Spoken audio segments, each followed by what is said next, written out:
तिसऱ्या दिवशी त्यांना आलेला अनुभव असा की कोणीतरी लहान मुलगी रडतीये, मुसमुसतीये असा आवाज, 2-2:30चा सुमार असेल, आणि कोणतरी लहान मुलगी रडतीये, मुसमुसतीये असा आवाज त्यांना ऐकू आला. कोणीतरी अगदी म्हणजे हुंदके देऊन किंवा खूप दुःखानं रडावं असं.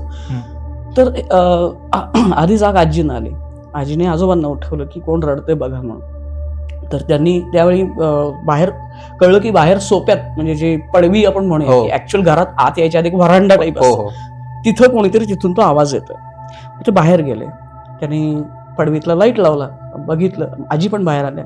पडवीतला लाईट, तिथंच आवाज येतात. ते थोडा वेळ थांबले, कानोसा घेतात, तर तिथूनच आवाज येतात. आणि कुठेतरी असं वाटावं की छोटी मुलगी, परकरी मुलगी असते ती अशी गुडघ्यात मान घालून रडतीये हाताच्या घडीवरती, आणि स्पष्ट आवाज येतो. त्यांनी लावला लाईट सोफ्यातला, पडवीतला. तर त्यांना असं दिसलं की तिथं काही नाही, फक्त एक चिंध्यांचं गाठोडं पडलेलं आहे. आणि ते त्याच्या आधी तिथं नव्हतं. ते कोणी आणून टाकलं, फाटकं बेडशीट, त्याच्यामध्ये चिंध्या भरलेल्या, ते गाठोडं तिथं टाकलं. ते धाडसानं पुढे गेले, हातात काठी होती. त्याने ते उलटं पालटं करून बघितलं तर चिंध्यांचं गाठोडं होतं. तर ते कुणी टाकलं त्यांना माहिती नव्हतं, गावातल्या कोणीतरी टाकलं असेल.